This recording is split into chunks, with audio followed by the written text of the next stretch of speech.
Alright, this is a German hand crank that we got from Deb in Michigan. Actually, she bought it for us at an antique store and shipped it to us. And I figured since it is frozen up, and a lot of people made comments about it when she posted the original pictures of it when she found it, that how bad a shape it was in. I figured I'd just go ahead and make some short videos of getting this thing back into condition before we do something with it. Right now it is froze up, and I'm gonna set it off the base here real quick and do a couple things. I'll go ahead and set it back on our living room coffee table with a t-shirt hired, so hopefully I don't destroy the table. You can see I've already oiled all of the places that need to move. The main shaft is stuck. The main shaft is stuck really good, but the hand wheel does have some movement. So the shuttle bar, or whatever you want to call it, it actually moves. So we know that this pivot's good. The needle bar I have not got to move yet. It don't feel like it's wanting to move, but more than likely it's because the needle bar, the needle bar itself, the arm that operates the needle bar is not moving, but I assume that it's probably because the needle bar is stuck. I've not been able to get the needle bar to move. Right now what I've done, I've oiled all the joints. I have my trusty little brass hammer. This is actually a coil hammer for a Model T. And what I do is just tap these little places, and this part is actually moving. This is the stitch length adjuster. I can't hardly hold the camera and watch the lens and hit anything, especially left-handed swinging backhand. So alright, so see, that part's moving, so there ain't no reason to be tapping on it anymore. I have tapped on the main shaft a few times like this here. Not hard. Brass won't hurt steel as long as you don't get rough with it. It will break cast iron. Cast iron, any kind of castings will break real easy. So you don't want to be popping no feed dogs. This bar here, the shuttle swinging bar, whatever you want to call it. I don't even know what you call it. This bar here, which has got a cam follower in here, follows this groove. That is the one that operates the bar up here, that operates the needle bar. That's also a casting, so don't want to go to hammering on it. These little ports I have filled up with oil a couple times, and see, they are going down. That's a good sign. That means that oil is getting into there where we need it. Just tap it. Keep tapping it, and it will eventually break loose. I'm not in no rush. I'll just continue these videos as things go along. Till next time. Back with the machine about 10 minutes after I made the first video. The last video that I was underneath it. I have tapped a few times on this bobbin winder, which was stuck tight. Let me get my hand swapped around here. And it don't take, you don't have to beat anything. All it takes is just real light tapping. Helps break that old grease loose, that old dried oil. And I don't know if you could tell right then, but you could see it move. I'm gonna try to do it like this, where you see the gear, this gear right here actually moved just a little bit. It don't move much, but I don't want to force it. Yeah, there it goes. I don't want to, and then it moved easy. Yep. All right. And now it's moving just real easy. So see, this machine looks like it's in really bad shape and nothing moving, but it's actually, it is just very, very dry grease or oil that has turned to grease. I'm going to try to turn it back over 'cause I want to do something else while I've got doing this video. I'm tapping along the shaft, and all I'm doing is I'm just trying to vibrate the shaft. Vibrate the shaft because I've put oil, filled these little ports up here and here twice now with oil, and the oil is draining down in around the shaft. It's just slowly dissolving the grease and down in there. Let me get this light where it'll sit here, and you notice that little cam follower is loose now. Everything is starting to move. The only thing now that I've not got to move is the main shaft, which it will. Actually, I may have a little bit of slight movement there. So anyway, till the next video, might be in the next few minutes. I might wait till tomorrow to do anything else. Just let it soak. Like I said, I just come along every once in a while, tap it. Don't have to tap it hard. Don't want to tap it hard. There's no reason to beat it. That's not what we're trying to do. We're not trying to drive anything. We're trying to shake it. That's all we're trying to do, is just trying to jar everything loose and get everything to come loose. So till next time. Okay. I guess it's been about 35-40 minutes since the last video. I have got one more thing here I'm going to do. I'm not putting pressure on this needle bar, but if you can tell, the needle bar is moving. I have got it loose. I'm not mashing hard on it or anything. I have not skinned it. I have not broken the screw or anything. Just working it loose a little bit, and now I'm moving it with my fingers.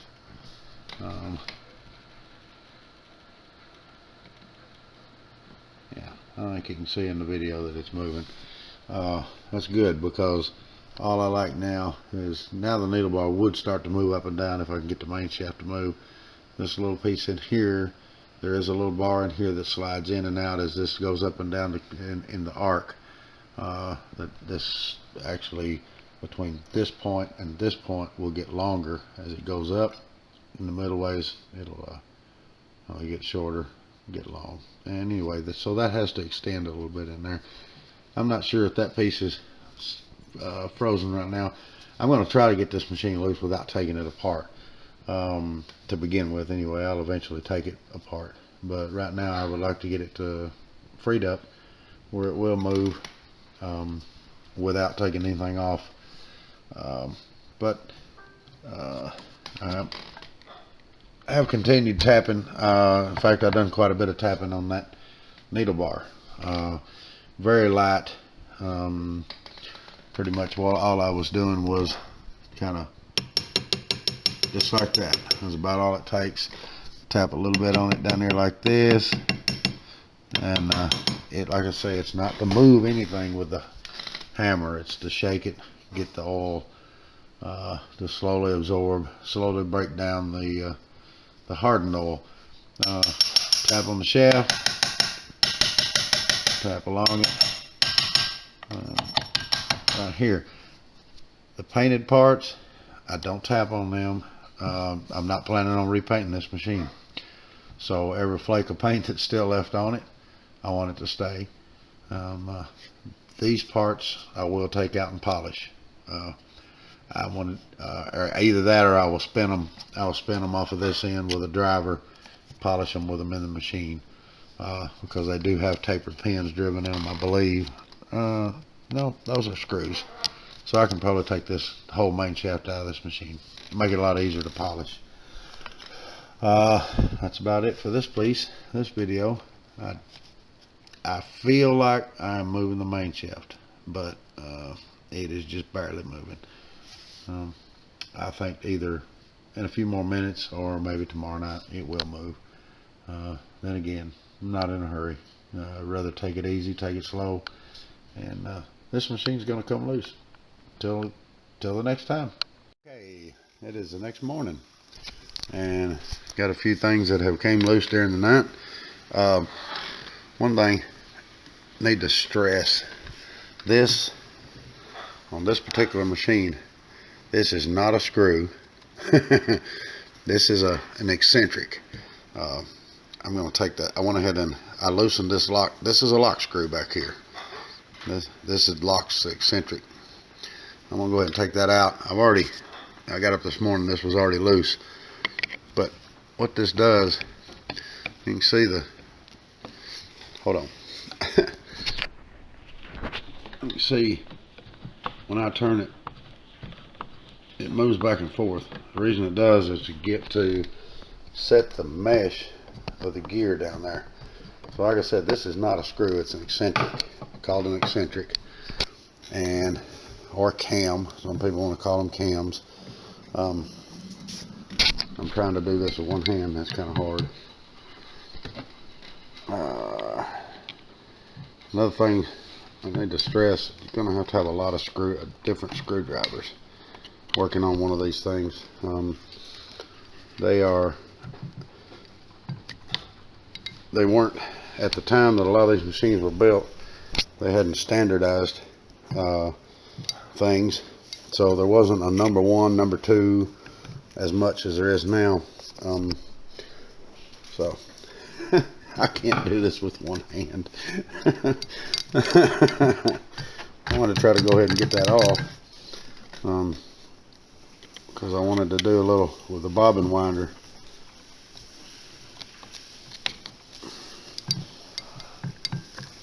And let's see. There it comes. I will get it.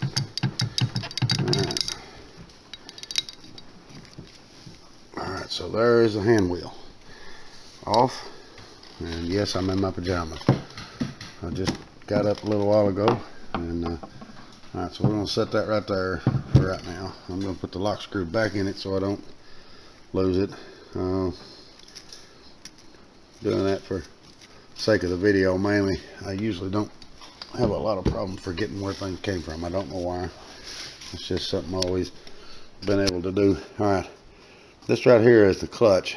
This little nut right here, I have not gotten it loose, hadn't even tried. That is the to release it to wind the bobbin, to release the main shaft, where this gear right here will turn free and let the bobbin winder turn. Alright, next time I'm going to do something here that a lot of people talk about having trouble getting screws out. They might look like these screws are hard to get out, but I'm going to promise you they're not going to be. And I'm going to try to do this with one hand. I'll take my little brass hammer,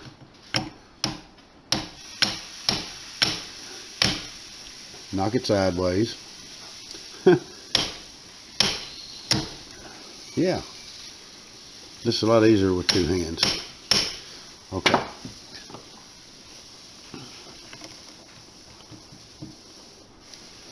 The reason I'm doing that is because the threads, I think a lot of people think the threads on a screw is what binds. It's not the threads that bind in a screw usually on these machines. What it is the head, the bottom of the head binds wherever it's tightened to, and it's tapping on it actually releases that, just a little bit of vibration. And I'm gonna try. Well, that wasn't even hard to turn. Okay, I'm gonna change bits now.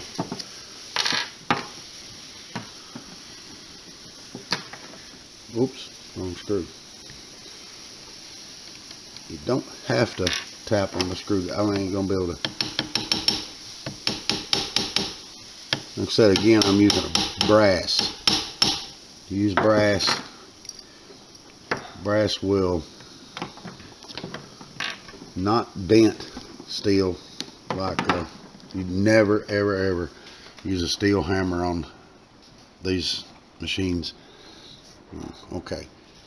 Well, nope, that didn't turn. Well, it did then. Just turned right loose. So that's what we wanted.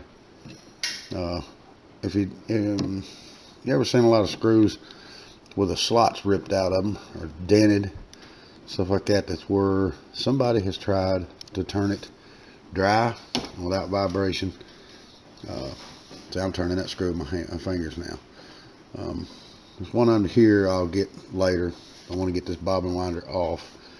We are getting it freed up though. And back to the bottom real quick. It's probably not gonna. No, we're not got the main shaft loose yet. Getting closer. All right, till next time. All right, real quick here, as I can't do this with one hand in video. What I've done is I've got two pieces of oak hardwood strips between these pliers and the teeth on this gear, and you can see it turned real easy. I wasn't able to turn it with my hand. I am not turning the main shaft right now.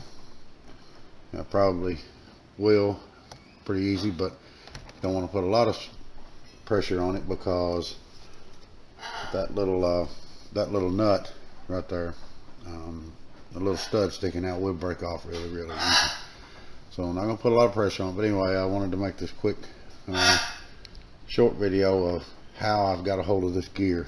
Never ever put pliers on a gear, on a shaft, anything like that, unless you've got hardwood, preferably hardwood anyway. I don't like using spruce or pine. Hardwood just seems to hold up better, or not collapse, not let the metal contact the other metal. It is not hurting anything when I do that. It breaks the wood all to pieces, but it doesn't hurt the gear at all. And of course, see, I've got the gear now where it'll just spin off. And so till next time, I'm gonna continue on. Thanks. A whole lot of stuff is breaking loose this morning. This is the second or the first morning after I oiled it up last night. This big screw, I went ahead and took it out using the same method that I showed a while ago. I tapped it on the top with a brass hammer. I took a big screwdriver, put in that. That's another thing. Get the right screwdrivers. Don't try to use a little bitty screwdriver in this, because you won't. All you'll do is end up tearing up this slot. End up taking a lot of work to get it to look right again. You clean out the groove really good all the way to the bottom with a smaller screwdriver maybe. Take a big one, put it in there, take the brass hammer and tap on it a few times. And on this particular one, in fact on all these big screws, I'll take and got a little bitty crescent wrench, put on that square handle, gives you a little extra leverage. All you got to do is put a little pressure on it and just start easing down, turning. Don't just crank down on it, because I mean, you are talking about this stuff is 120 140 years old. A lot of the screws have never been loose since they were tightened. So like I said, just be really careful. All right, I got that out, and you can see this down here now is pivoting like I wanted it to do. Getting a lot of this stuff starting to work loose, and I've got my cam follower out of the, there it goes, got it back in there. I have got the main shaft to move, not much, but it is wiggling back and forth a little bit. So more in a little while. I'm just going to let it sit here and soak. This stuff, like I said, it is gradually breaking loose, and that's what we want. We want it to break loose. We don't want to force anything. Just want to really careful, get this thing apart. And till then. Alright, this isn't but about 10 minutes later,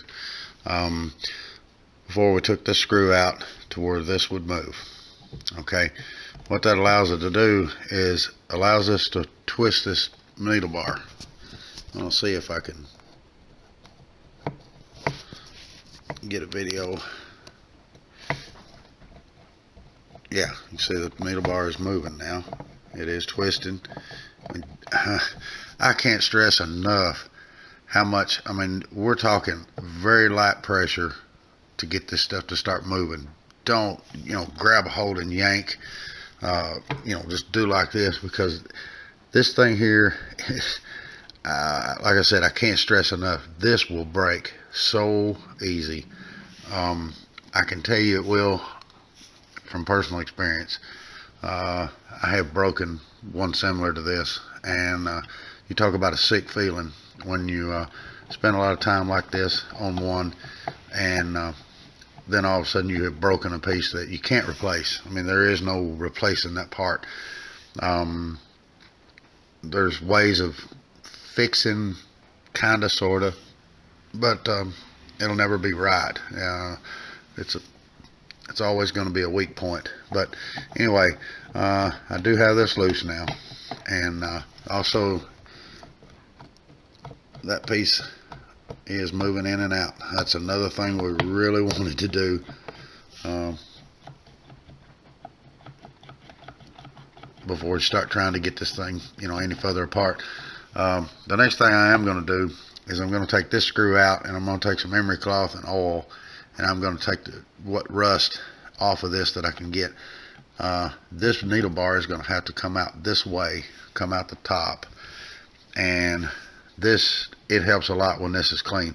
The metal that you can get to, especially polished, well, this machine didn't have any polished parts. I'm sorry, any plated parts. This would have been polished at one time, and it will be again. But remove the scale, any kind of rust on this. It feels rough, and we don't want that. We don't want that going through this cast iron part right here and scratching it up, doing any damage to it. So I'm going to clean that off before I come back with any more video, to where we can start working with getting this stuff here apart. I said I wasn't going to take the machine apart to break it loose, but because of the stiffness that I've got in this main shaft, I want to go ahead and have everything loose, to where the only thing that's holding the main shaft is the tightness in this bearing and that bearing right there. I don't know if I can get it around here or not, but that little piece of cast iron right here, if this shaft doesn't move easy in this, and I go to twisting on this down here, I'm going to snap that sucker right there. Very, very easy. There again, especially with something like this that's line bored. This has been bored with a tool going from here straight all the way through. So this is perfectly in line with this bearing. We don't want to break this off. That would be worse than this, be broke. So there again, I'm going to be slow, careful, and I'll be back. Alright, this isn't but about 5 minutes later. What I said I would have this needle bar cleaned off on the next video, but I'm not. I want to take this front cover off here, because what holds the needle bar to this shaft is behind here, or behind this plate. And I wanted to do something else with the loosening the screws. What I've done is, real quick, I took a very, very small flat screwdriver, dig in here, clean out all the dirt. You want to be able to see the screwdriver bit or a screwdriver blade in the very bottom of the screw head. You don't want it right up in the top, because what's going to happen is when you go to twist, you're going to rip out the edges. These screws here look very nice. I can fix them if I tear them out, but I really don't want to. Most of the time, these screws on these 120-year-old machines, they are not standard. They're not something you're going to go to a hardware store and buy. I have a lathe. I can make a screw if I have to. You can get one made if you know someone, and you can go to a machine shop. But you're talking, a machine shop, you're going to spend a lot of money getting a screw made. So what I'm going to do real quick, this is an electric hammer. What it does is it impacts. Excuse me.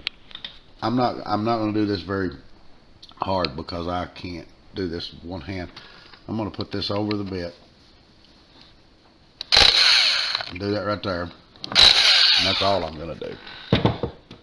You can do the same thing with the brass hammer. I have mentioned this before though in some discussions and stuff.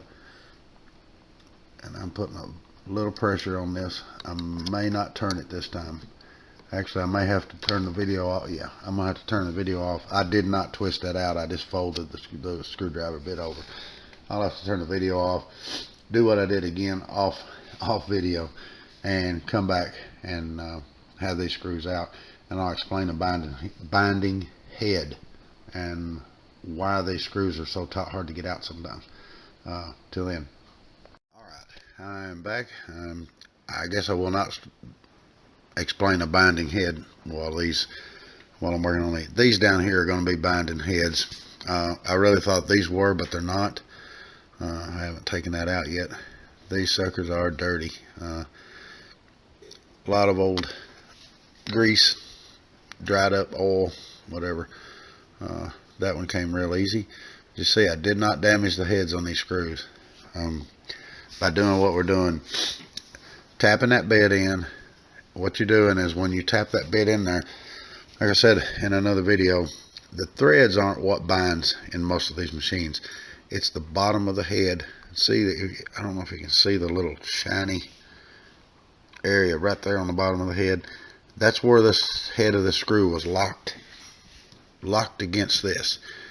It's that bigger area out there that's what actually holds the screw from turning. So a little bit of oil shot, around a screw like these here I oiled last night. These will come loose really, fairly easy, I'm sure, just because you let that oil soak in there, dissolve anything, any old hardened, dried out grease, oil, and we have a faceplate loose. And let's see if I can lay this down real quick. I'll try on this video just to go ahead and get this off, if it will come off this way.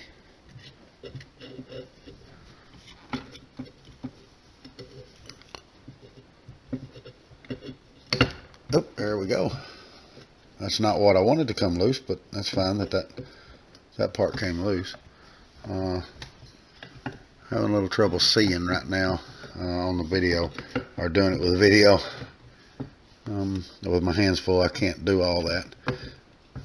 What I want to do is get this part to come on loose, and it's coming out. There again, we're being very, very, very gentle. And there we have it. We have some more stuff to take loose, but it's all good. It's all good. So far, everything's coming apart just like I wanted. That cam down there should come out of that slot, but it might not on this machine. Some of these machines, the cam actually has to come off before it'll come through, and it looks like it might. But that's all right. That's whoops. Sure, we'll have a fit. Go to beating up the table here much. All right. There's the little cam follower I was talking about. The little bearing that runs in these grooves. That is, of course, on the end of that. And all right, till next time, I'm going to work with the main shaft, get the main shaft loose, and then I'll be able to get this piece out of there, and we'll be home free. Until then, I'm going to make one more quick video here. I took a little sandpaper, put around this, spun the shaft, and you see how much stuff had come off of it. This light rust that's on this shaft, we don't want to pull it through these bearings. One reason it's the shaft is actually a little bit larger, because not the shaft itself, but because of the rust that's built up on it. It is a little larger than the bore of these bearings, so you don't want to pull them through there with the rust on them. Cleaned it off, got these little drums loose. I did take a picture. Take pictures of these when before you take them off. That way you know how they go back on there. and the orientation.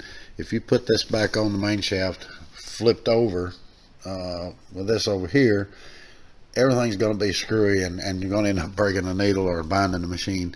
But anyway, I'm going to go ahead and scoot them down there. It's a little hard to do with one hand, but you see the main shaft is coming right out of the machine. And I'm going to take that piece off, and you can see there she is. And try not to scratch up the coffee table here. I am doing that in the house instead of in the shop, just mainly to show that it's not that dirty a job. I mean, I've got my hands a little bit dirty, but it's not that dirty a job that you can't do sitting in the house in the winter. And got feed dog still screwed to that, so I can't take it off, and all the cover's still on there. But anyway, this is something that you can do in the house in the winter when you're sitting and watching a movie.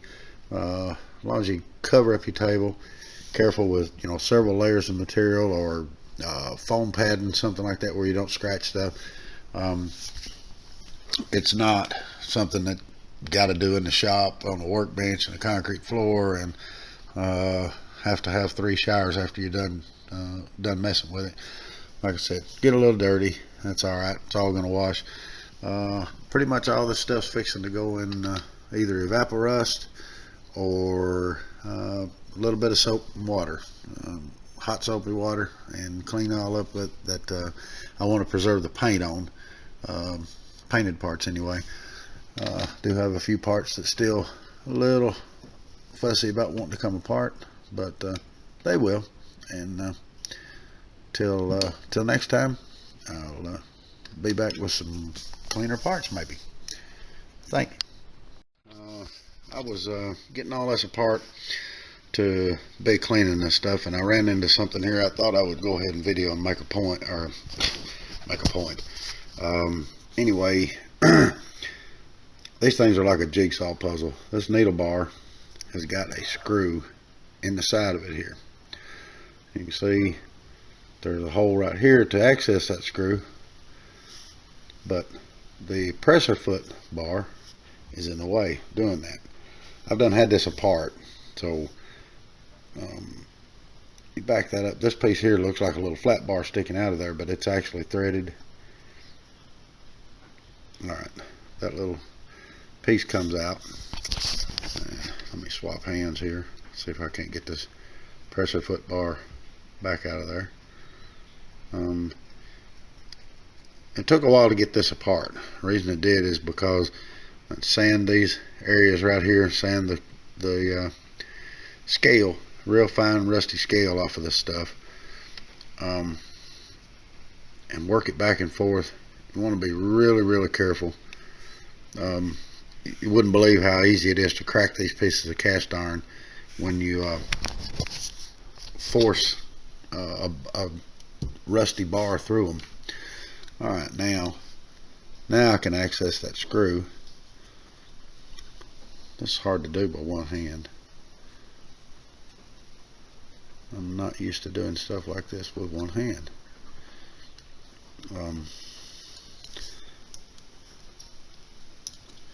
Okay, there's the screw. There's the yoke off of it. And I don't know that the needle bar is going to come out yet because I have not had the needle bar out.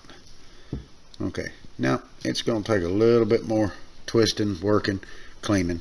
But anyway, get the point there. And again, take pictures of all this stuff as you take it apart. It is like a jigsaw puzzle. It goes together one way, comes apart one way, and usually in one order, like this saw right there. So till next time.